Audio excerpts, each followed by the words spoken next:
Madaming butas ang nakita ng Pinoy sa interview ng Mandaluyong pulis patungkol sa tunay na pagkakilanlan ni Sampaguita vendor.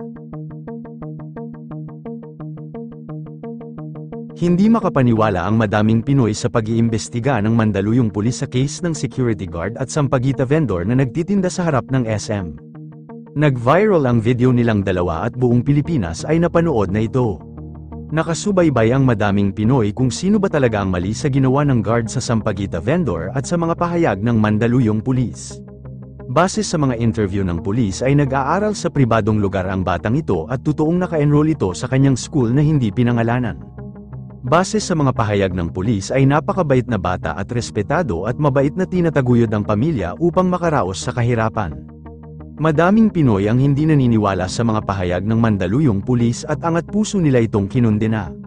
Na isang malaking kasinungalingan raw ang mga sinasabi nito patungkol sa batang ito na pawang meron silang prinoprotektahan at miski isang beses ay hindi man lang nito nabanggit ang security guard sa kanyang pahayag na nilabas nito sa media.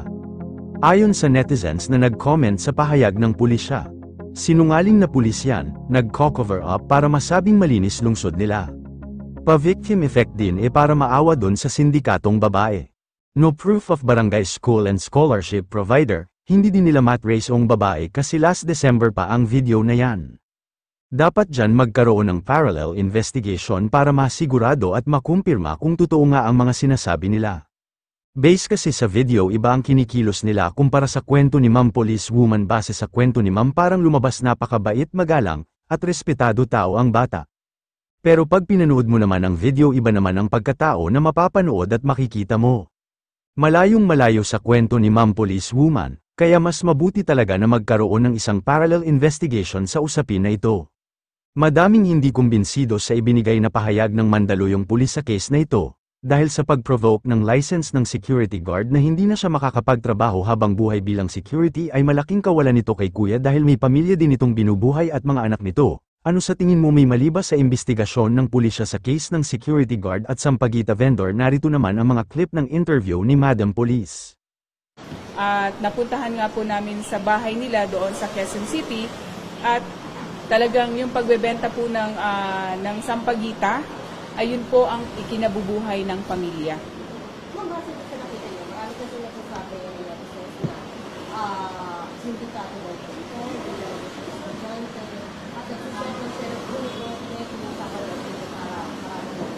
Ika-clarify po natin na yung bata po ay totoo pong estudyante.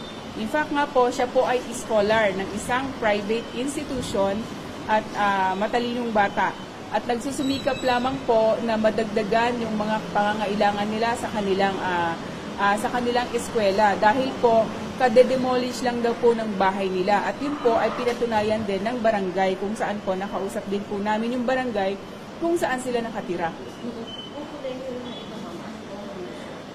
Yung kolehiyo po, siya po ay naka-enroll sa BS Medtech. Oo, Medtech.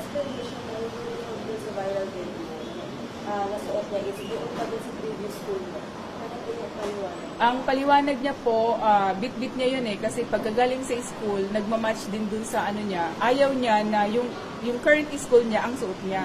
So dahil pambahay niya yon, hindi naman niya laging yun ang suot. Nagkataon na on that day, yun ang suot niya dahil pambahay niya na ngayon.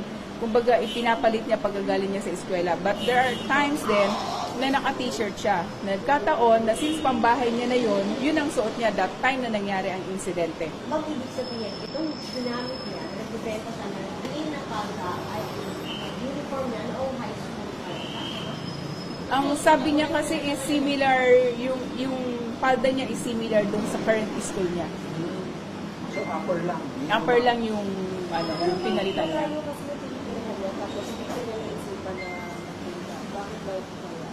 Ang sabi niya, kaya siya dito sa may Mandaluyong area nagtitinda kasi mas mabilis mas mabilis ang kanyang benta. At kung titingnan din po natin, isang sakay lang po siya sa bus from Mandaluyong to QC, tapos pwede na po siyang maglakad papunta doon sa kanilang bahay from EDSA. Pwede na pong nakari or pwede rin po siya mag-tricycle base sa base sa pagbisita na, anong pinagkakakitaan? Ang pinagkakakitaan po ng mga magulang is pagbebenta po ng sliced fruits sa kalye, nagkakariton. At yan nga po, yung pagbebenta ng Sampaguita. At yung nga po, nabanggit ko kanina, nakaka-demolish lang ng bahay nila. So yung pinag-ipunan nila na tuition fee sana nila, kasi 50% na lang naman ang binabayaran nila sa kanyang school eh. Yung pinag-ipunan na pang tuition fee is napunta doon sa pagbili ng rights na bahay, no? I think, 4x4 lang yung bahay na binili nila para meron silang matirahan. Ang nagplano ba rin yun? Kasi titinda ba siya talaga sa harap mo or nagpapahin na lang ba siya? Ano ba yun? Kasi hindi lang po sa medyo na kabuya sinabi sa mga Ang way ng pagtitinda niya is pagbaba niya ng bus, kasi di ba sa carousel, bababa ka ng bus, yan, pagbaba niya ng EDSA, nagtitinda na yan siya. And that time talaga, Mega Mall at sa iba pang, within EDSA. At yung panahon na yan, syempre naglakad siya ng mahaba, nagpahinga siya, umupo. Tapos, yun yung nangyari with the security guard. Hindi niya raw po, alam niya na nagbebenta rin yon pero hindi niya po kasama na taga Quezon City.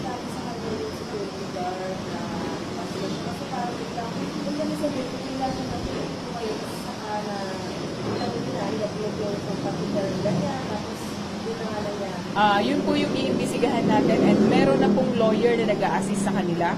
So I will not divulge po kung ano yung talaga nangyari doon kasi yung lawyer po nakausap na niya ang magka-clarify po niyan. Sa ngayon po, kagabi, wala pa po silang talagang plano kung magpa-file ba ng case against the security guard at doon sa vlogger na nag-upload ng video na yon. So, meron na nga po siyang lawyer na pre-provide po ng Commission on Human Rights at siya po ang mag-a-assist kung ano po talaga yung gagawin ng buong pamilya. Identified po. Patatawag may upload. Depende po sa pamilya kung talaga magpupush po sila ng kaso against the vlogger at saka doon sa security guard. Kasi sa kagabi po is wala pa po silang desisyon. Kaya kami po ay nag-aantay ng kanilang desisyon. Kasi po, yung klase po ng bata is from Monday to Saturday. Ayaw po niyang maistorbo yung kanyang klase kasi inaalagaan niya po yung grades niya dahil nga po siya ay isang scholar ng private institution. Kung yung nangyari yung incident na pag-ipunan na alam niya na yung Hindi niya po alam kasi nakatala. Kasi December pa pala. Yes, December 17, 2024 po nangyari yon at initially na-upload na yan pero nakiusap sila na tanggalin tapos in-upload ulit kahapon nung vlogger.